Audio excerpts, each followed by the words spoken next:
ये नहीं कि मोदी सरनेम हो गया तो राजा ही संत हो जाएगा। तो बिच्छी समाज का बदनाम है। अरे भैया सुन लो, बीजेपी क्या लिए बीजेपी के अंधभक्त हो क्या, पत्रकार हो? अकेला राहुल गांधी इतना भारी पड़ा कि प्रधानमंत्री को साव दंड भेद की नीति अपनानी पड़ी।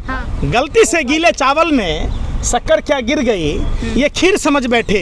देश की भोली भाली जनता ने बहकावे में आकर इनको वोट क्या दे दिया।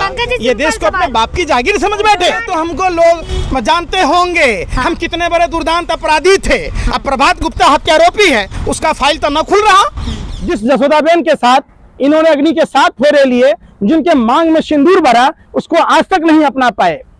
मां के अंतिम क्रिया में बाल तक मुंडन नहीं कराए। और उनकी आपका सरनेम मोदी है और आपने चोरी की तो चोर को चोर ही कहा जाएगा। ये नहीं कि मोदी सरनेम हो गया तो राजा ही संत हो जाएगा। आप समझो जो पीएन, अरे भाई फिर माना नहीं, कर दो माना नहीं, डाल दो फांसी के फंदे पर। एक एक भारतीयों पर जो आप जुल्म करोगे तो ये भारत भूमि क्रांतिकारियों की भूमि है।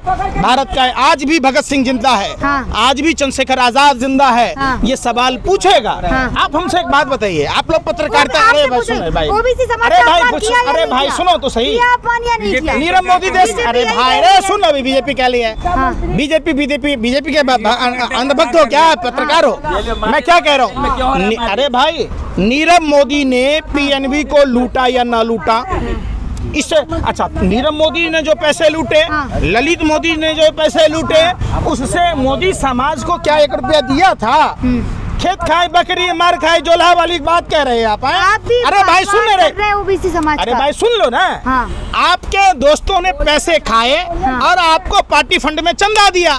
जब आपको पकड़े जाने का डर सताया तो ओबीसी समाज का बदनाम है। अरे भैया आपने जो घोटाले किए देश में और आपके दोस्तों ने जो किए, जिसको आपने विदेश भगा दिए, देश देख रहा था।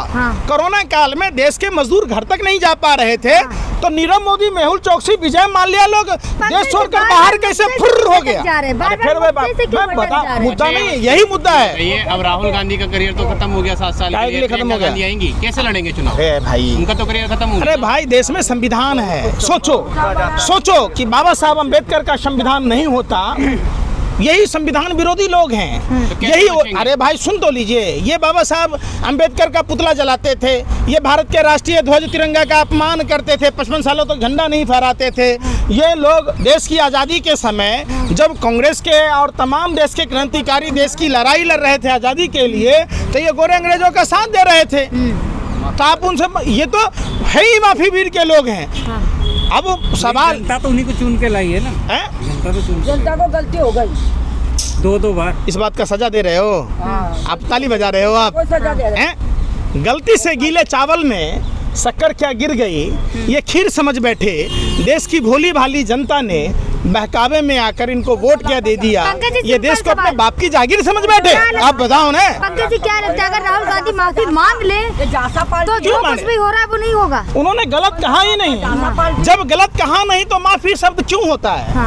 अगर हम मान लो गलती करें तब तो हम प्रायश्चित करें। जब गलती किया नहीं हुआ है ना कोर्ट से, अरे भाई सुन नहीं रहे, कोर्ट से वो हमारा लेना देना। अरे सुन तो लो, कोर्ट से क्या गलतियां नहीं होती। कोर्ट में समीक्षा होनी चाहिए कि आखिर कहां पर ये ओबीसी समाज को धक्का लगने वाली बात। गुजरात की 30 वजह से हुआ है क्या?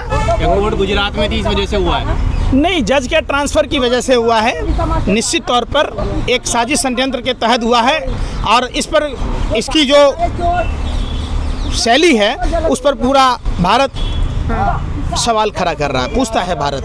लेकिन क्या लगता है कि मानहानि के केस में, अरे भाई सुनो ना, राहुल गांधी पर आपने एक्शन लिया ना, किसानों को कुचलने वाला अजय मिश्रा टेनी क्या बोला था? पहले तो हमको लोग जानते होंगे हम कितने बड़े दुर्दांत अपराधी थे। अब प्रभात गुप्ता हत्यारोपी है, उसका फाइल तो न खुल रहा। आप पढ़ो, एनसीआरबी का डाटा जाकर पढ़ो।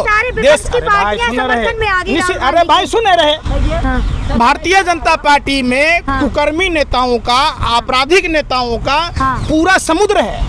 यही राणे साहब जब जमीन घोटाला में फंसे थे अब बीजेपी में गए, पाक साफ हो गए, मंत्री बना दिए गए। जिस हेमंत विश्व शर्मा पर शारदा नारदा की बात हो रही थी, बीजेपी में गई तो वो पाक साफ हो गए, मुख्यमंत्री बन गए। अभी एकनाथ शिंदे की घटना देख रहे होंगे।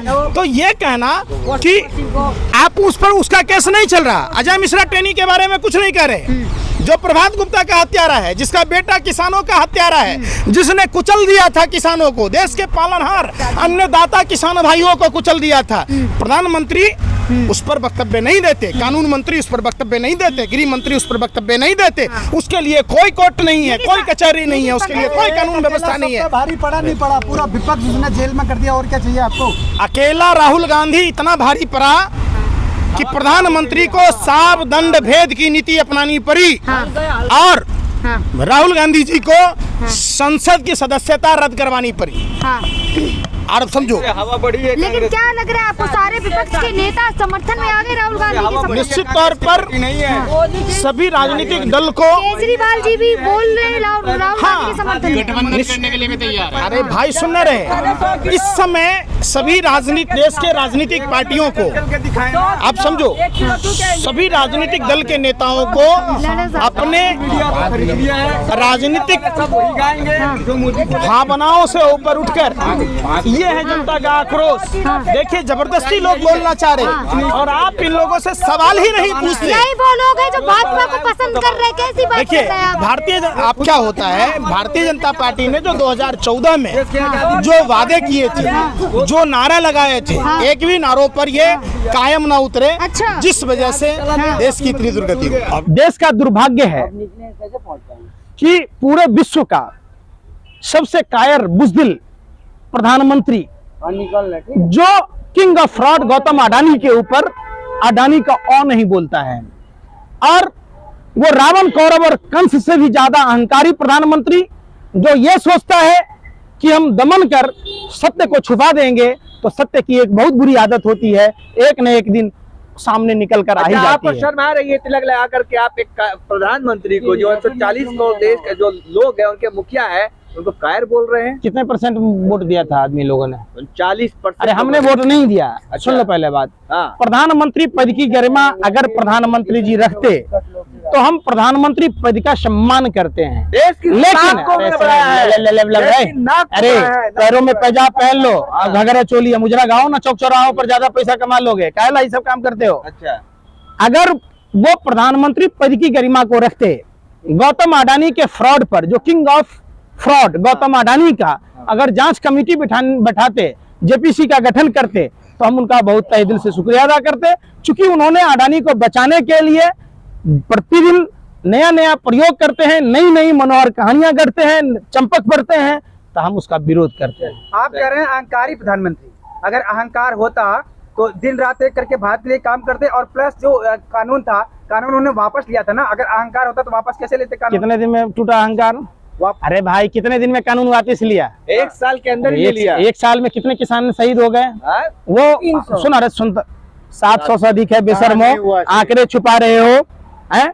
किसान भाइयों को देश की राजधानी में, दिल्ली की बॉर्डरों पर बिठाया गया, इतने बड़े बड़े लोहे के सूल लगाए, वो कोबरा वायर लगाया गया था जो हम जंगली जानवरों के लिए नहीं लगा सकते, बेशर्मो, और उन किसानों को खालिस्तानी, भरवा, शराबी, पता ना क्या क्या शब्द कहा है, जबकि हमारे आराध्य भगवान श्री कृष्ण कहते हैं कि किसान राजा से बड़ा होता है, राजा सिर्फ राज्य का पालक होता है, किसान पूरी मानवता का पालक होता है। तो आप सोच सकते हैं देश के पालनहार अन्नदाता किसान भाइयों के साथ जिस तरीके का दुर्व्यवहार भारतीय जनता पार्टी की सरकार ने, भारतीय जनता पार्टी के नेताओं ने किया, भगवान मन से कभी माफ नहीं करेंगे। दूसरी बात, अहंकार की बात आपने की, अहंकार नहीं तो क्या है? जिस जसोदाबेन के साथ इन्होंने अग्नि के 7 फेरे लिए, जिनके मांग में सिंदूर भरा, उसको आज तक नहीं अपना पाए, मां के अंतिम क्रिया में बाल तक मुंडन नहीं कराए, और उनकी मां के अंतिम संस्कार में जसोदाबेन तक को अंतिम दर्शन तक नहीं करने दिया गया। ये अहंकार नहीं तो क्या है? कम से कम अब तो राम और कृष्ण की बात कहते हैं और प्रभु श्री राम के बारे में नहीं जानते। मां सीता की सुरक्षा में प्रभु श्री राम रावण का वध किया, लंका पर चढ़ाई की, और ये तो जसोदाबेन को गले नहीं लगा पा रहे हैं। तो मन का मेल के लिए त्याग किया था ना उन्होंने। अगर आपके पिताजी ने, अरे सुन लो ना भाई, आपके पिताजी ने देश सेवा में छोड़ दिया होता तो आप पत्रकारिता कर रहे होते हैं? बताओ ना, आप पत्रकारिता कर रहे होते, कौन से देश सेवा कर रहे थे भैया? सृष्टि चलेगा कैसे? फौज में कैसे लोग जाएंगे? पुलिस में कैसे जाएगा? ड्राइवर कौन होगा? मजदूर कौन होगा? यही देश सेवा है ना भाई, ये देश सेवा थोड़े ना है। आप अपनी नाकामियों को देश से जोड़ दीजिए। अगर आपके पापा आपकी मम्मी को छोड़ देते तो आप होते? कहाँ से आते आप? कौन पत्रकारिता कर थोड़ी छोड़ दिया है यार? चला रहा है 24 में भी चलाएगा, 29 सुनो, मांग में सिंदूर भरना कोई दस्तूर नहीं है, कोई रस्म रिवाज नहीं है। इस बात का प्रतीक है कि जिसके मांग में सिंदूर भरने वाला आदमी जब तक जिंदा है वो अपनी पत्नी का हिफाजत करेगा। और सुनो ना, यही धर्म है। फिर आप धर्म को समझते नहीं। आप रावण अगर सुन तो लो, रावण ने भगवा वस्त्र पहन लिया। अरे भाई सुन तो लो यार, तो फिर अब तुमसे अब जब देखा कि हम तुम्हारे पापा फतले हैं तो आप मुझला गाने लग गया, फिर पहुंच गया राहुल गांधी पर। हम क्या कह रहे? रावण राक्षस था, रावण भगवा वस्त्र पहन लिया तो वो साधु नहीं ना हो गया। रावण अपने वेशभूषा में जाता तो माँ सीता का अपहरण नहीं कर पाता, क्योंकि माँ सीता उसको पहचान लेती कि ये रावण है, तो उसने साधु का चोला ओढ़ा। उसी तरीके से भारतीय जनता पार्टी के लोग भगवा चोला पहनकर लोगों को गुमराह कर रहे हैं। देश को इन लोगों से बचना है।